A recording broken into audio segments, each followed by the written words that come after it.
नमस्कार। आकाशवाणी से दोपहर समाचार के साथ मैं निखिल कुमार।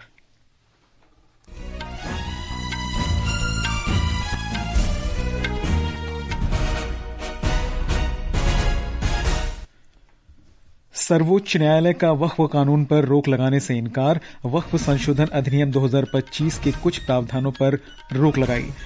इसमें वक्फ बनाने के लिए 5 साल तक इस्लाम का पालन करने वाला खंड भी शामिल।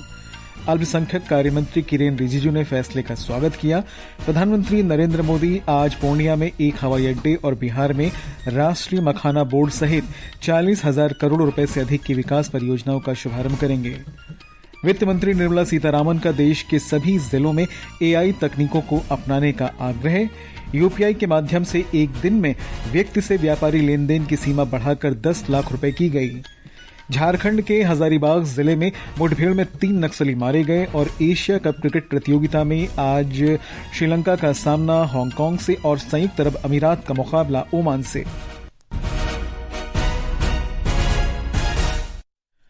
अब समाचार विस्तार से। सर्वोच्च न्यायालय ने वक्फ कानून पर रोक लगाने से इनकार कर दिया है, लेकिन वक्फ संशोधन अधिनियम 2025 के कुछ प्रावधानों को स्थगित कर दिया है। किसी व्यक्ति को अपनी संपत्ति वक्फ बनाने से पहले 5 साल तक मुस्लिम धर्म का पालन करने की अनिवार्यता वाले खंड पर रोक लगा दी गई है।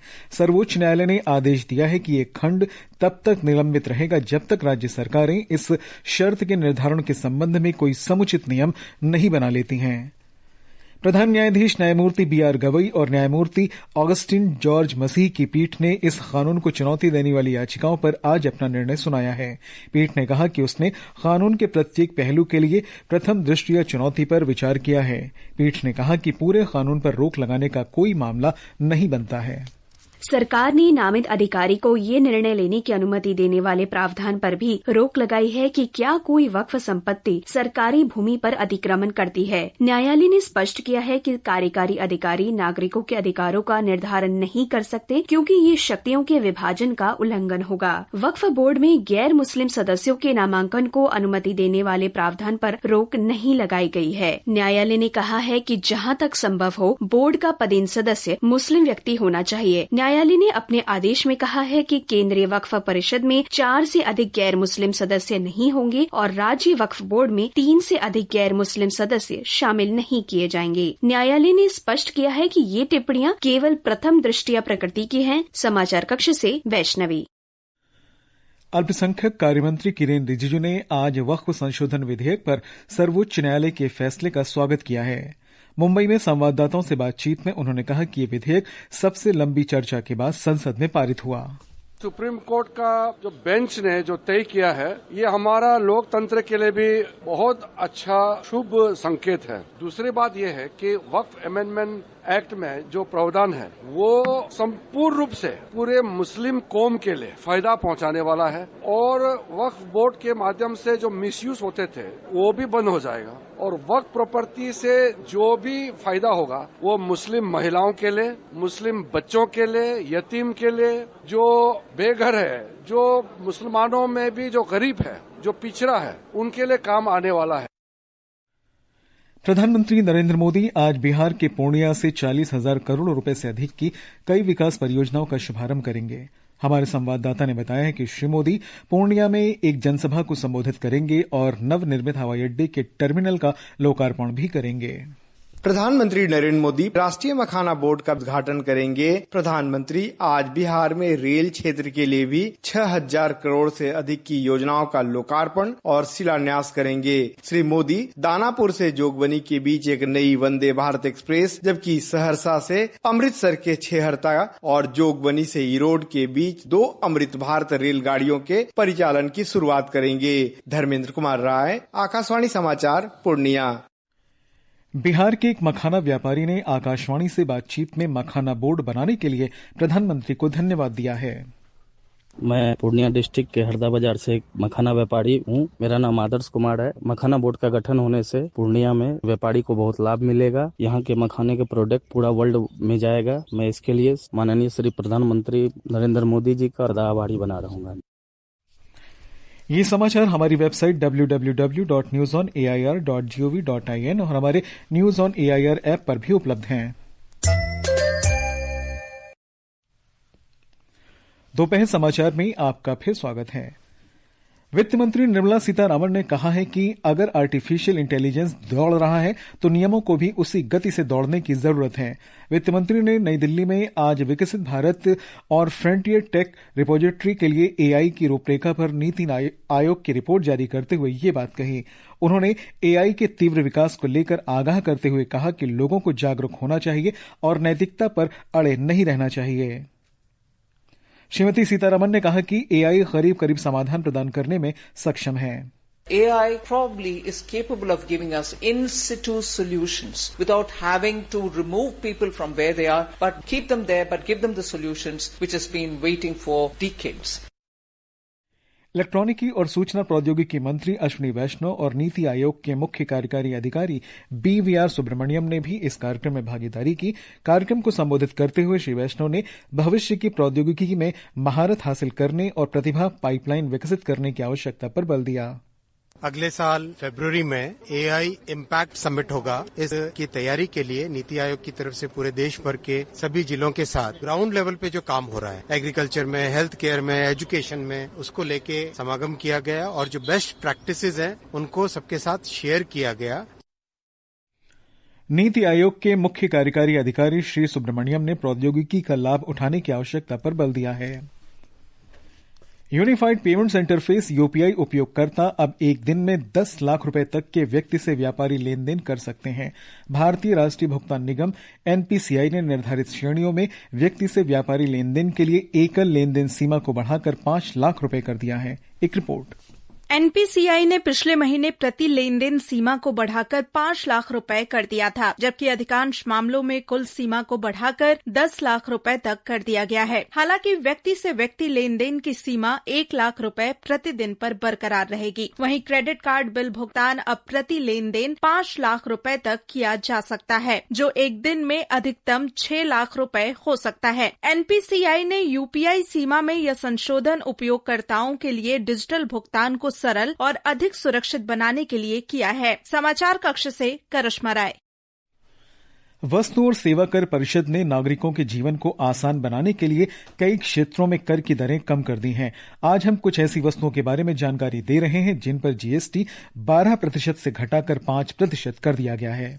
इस महीने की 3 तारीख को जीएसटी परिषद ने अगली पीढ़ी के जीएसटी सुधारों की घोषणा की, जिससे विभिन्न क्षेत्रों में करों में कटौती होने जा रही है और आम आदमी को बड़ी राहत मिलने वाली है। सरकार ने 2,500 रुपए से कम मूल्य के जूते चप्पलों पर जीएसटी की दर को 12% से घटाकर 5% कर दिया है। सरकार ने लकड़ी, पत्थर और धातु से बनी मूर्तियों पर भी कर की दर घटाकर 5% कर दी है, जो पहले 12% की श्रेणी में थी। कांच की मूर्तियां, लोहे, एल्यूमीनियम, पीतल और तांबे से बनी कलाकृतियों पर भी इसी तरह की कटौती की गई है। मीडिया से बात करते हुए चार्टर्ड अकाउंटेंट और कर विशेषज्ञ टी सुरेश ने कहा कि इन सुधारों का देश की अर्थव्यवस्था पर सकारात्मक प्रभाव पड़ेगा। So the reforms both in income tax and GST will definitely have a big effect on the economy, because if you see on February 1st up to 1 lakh per month, if you are not a salaried class, you don't have to pay tax. So that means more money in the hands of the people. त्योहार के season से पहले ये अगली पीढ़ी के GST सुधार आम आदमी पर कर का बोझ कम करेंगे और देश की अर्थव्यवस्था की गति को और अधिक बढ़ावा देंगे। सकलैन अख्तर, आकाशवाणी समाचार, दिल्ली। अखिल भारतीय थोक मूल्य सूचकांक WPI पर आधारित मुद्रास्फीति की वार्षिक दर अगस्त में बढ़कर 0.52% हो गई है। वाणिज्य और उद्योग मंत्रालय द्वारा जारी आंकड़ों के अनुसार अगस्त 2025 में सकारात्मक मुद्रास्फीति दर मुख्य रूप से खाद्य उत्पादों, अन्य विनिर्माण, गैर खाद्य वस्तुओं, अन्य गैर धात्विक खनिज उत्पादों तथा परिवहन उपकरणों की कीमतों में वृद्धि के कारण है।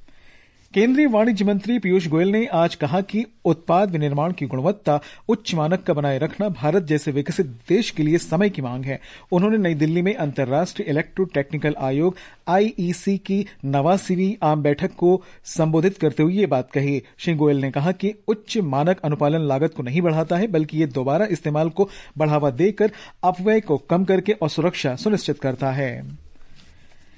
आचार्य देवव्रत महाराष्ट्र के नए राज्यपाल बनाए गए हैं। बंबई उच्च न्यायालय के मुख्य न्यायाधीश चंद्रशेखर ने आज मुंबई स्थित राजभवन में उन्हें पद की शपथ दिलाई। वे महाराष्ट्र के 22वें राज्यपाल हैं। वे सीपी राधाकृष्णन का स्थान लेंगे, जिन्हें भारत का उपराष्ट्रपति चुना गया है। झारखंड में हजारीबाग जिले के टाटीझरिया थाना क्षेत्र में आज सुबह हुई एक मुठभेड़ में 3 नक्सली मारे गए। सुरक्षा बलों ने मौके से AK-47 राइफल सहित कई हथियार बरामद किए हैं। ये अभियान हजारीबाग पुलिस और केंद्रीय रिजर्व पुलिस बल ने संयुक्त रूप से चलाया था। ये समाचार आकाशवाणी से प्रसारित किए जा रहे हैं। ताजा समाचार जानने के लिए आप हमारे social media handle X @AIR News Hindi को फॉलो कर सकते हैं। प्रधानमंत्री नरेंद्र मोदी के नेतृत्व में तेजी से आगे बढ़ते भारत की प्रमुख उपलब्धियों पर आकाशवाणी प्रस्तुत कर रहा है विशेष श्रृंखला सेवा पर्व। सुनिए 15 सितंबर को शाम 7:10 से 100.1 मेगाहर्ट्ज FM गोल्ड पर। ये आकाशवाणी है। सेवा और सुशासन के मंत्र पर चलते हुए प्रधानमंत्री नरेंद्र मोदी के नेतृत्व में सरकार परिवर्तन और प्रगति लाने के लिए अथक प्रयास कर रही है। इस विशेष श्रृंखला सेवा पर्व में आज हम बात करेंगे कि कैसे मोदी सरकार ने नमामि गंगे अभियान के माध्यम से गंगा का कायाकल्प किया है।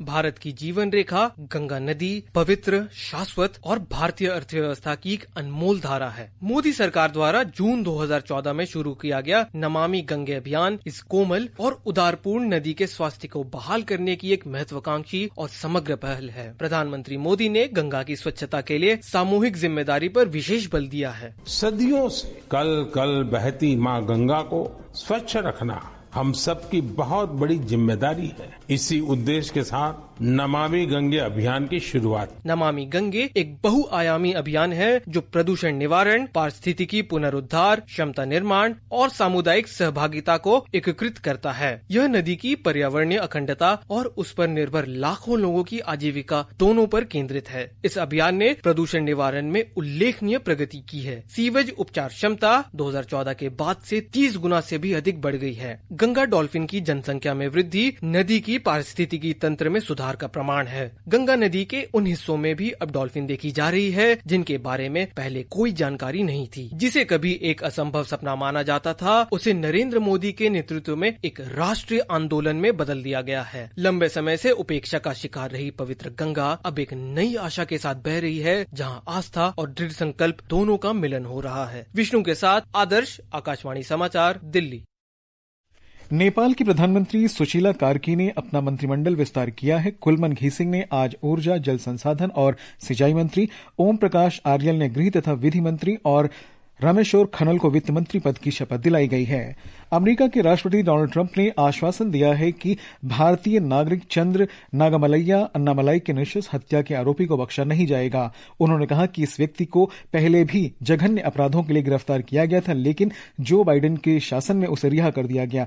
अन्नामलाई की 10 सितंबर को टेक्सास के डल्लास में हत्या कर दी गई थी, जिसके आरोप में 37 वर्षीय मार्टिनेज को गिरफ्तार किया गया। एशिया कप क्रिकेट में आज अबू धाबी में संयुक्त अरब अमीरात का सामना ओमान से होगा। ये मैच भारतीय समय के अनुसार शाम 5:30 बजे से खेला जाएगा। वहीं ग्रुप ए के अन्य मुकाबले में श्रीलंका का सामना दुबई में हांगकांग से होगा। मैच भारतीय समय के अनुसार रात 8 बजे शुरू होगा।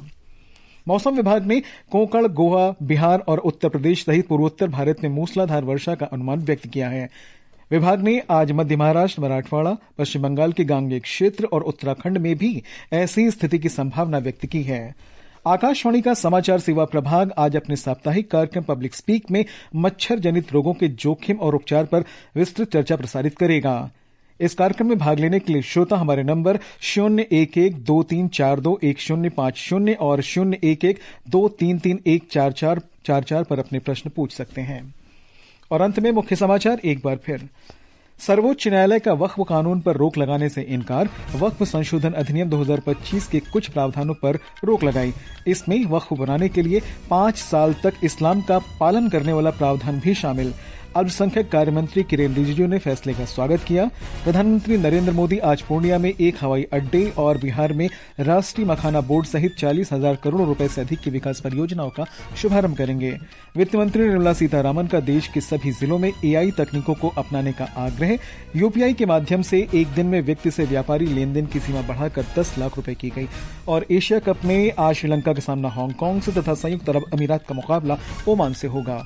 इसके साथ ही दोपहर समाचार का ये अंक समाप्त हुआ। नमस्कार।